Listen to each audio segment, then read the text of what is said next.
Well, we can go back to Jerusalem now to hear more on the escalating tensions between Israel and Iran following the missile exchanges overnight. Joining us from Jerusalem is David Keyes, spokesperson for the Israeli Prime Minister Benjamin Netanyahu. Thank you for being with us, Mr. Keyes. Could you tell us, first of all, what the intent of the Israeli military action overnight was? The intent was to stop Iran from moving its army about 1,000 miles right to Israel's doorstep. Iran calls openly for the destruction of Israel. They engrave their missiles with lines like "Israel will be wiped out." And so when we see constant attacks from the Iranian regime, not just against Israel, but against many other countries in the region, we see it as a moral and security duty to stop these outrageous attempts to destroy Israel. Just in the early hours of this morning, Iran launched 20 missiles at Israel. It also sent an armed drone to try to hurt Israelis. It's blown up Jews around the world. It's sponsoring Hamas and Hezbollah with billions and billions of dollars to try to annihilate Israel. We will not let that happen, and so the Israeli army responded in kind. Are these the opening salvos in an all-out war in the Middle East involving Israel? Well, we certainly hope not, but that's completely up to Iran, whether they cease their war against us.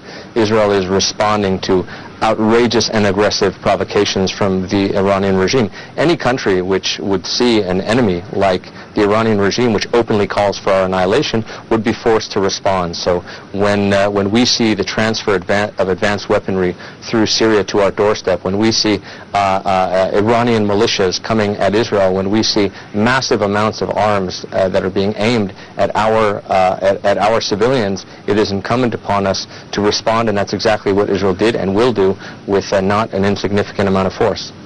Well, serious as they are, missile attacks, border incursions and rhetoric don't amount to an existential threat to Israel. Is Israel in fact using the cloak of developments in the Middle East, particularly Donald Trump's stance on Iran, as a cloak for aggression? I wouldn't call it using any cloak. I hope that most of your viewers saw what the Prime Minister revealed just a few days ago, and that was over 100,000 files and documents from Iran's secret atomic archive. It had a comprehensive program to develop nuclear weapons for one very clear purpose: to destroy Israel. Thank God they have not attained those weapons. We will not let them attain nuclear weapons. But the Jewish people need to take threats seriously, because too many times in history when someone has said, "We will destroy your people" or "We will destroy your state," those threats went unheeded.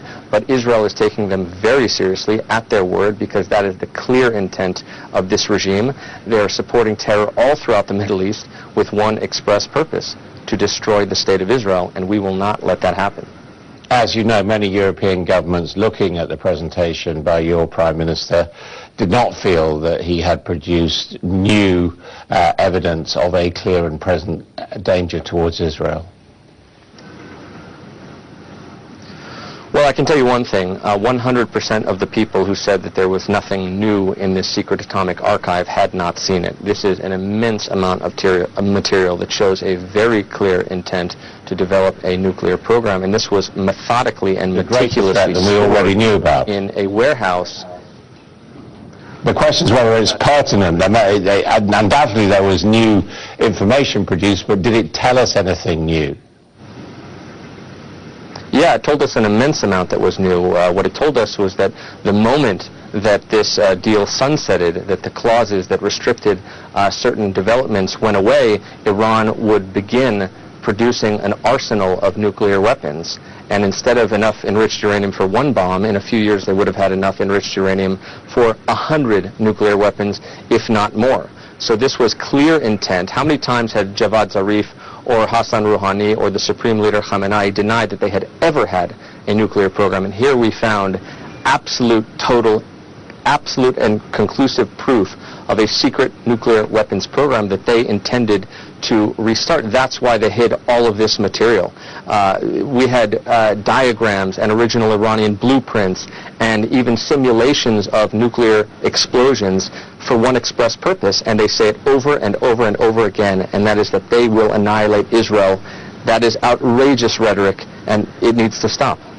Isn't it possible that by breaking the agreement with Iran, which was some form of constraint on the Iranians, President Trump has actually increased the danger towards Israel?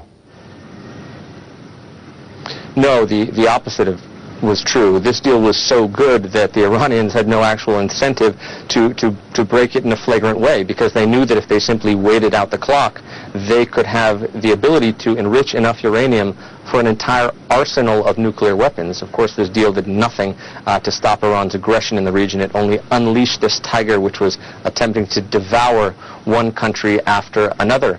It did nothing to stop Iran's ballistic missile technologies. So here you had soon to be the capability of amassing an immense amount of enriched uranium. You had ballistic missiles which had increased in range and in length, and you had wild regional aggression that was sowing mayhem wherever it was found.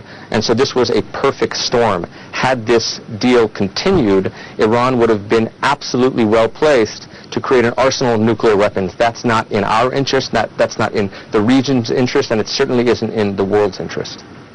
Mr. Keyes, thank you very much indeed for joining us from Jerusalem. Well, time for The View now. Look at the opinion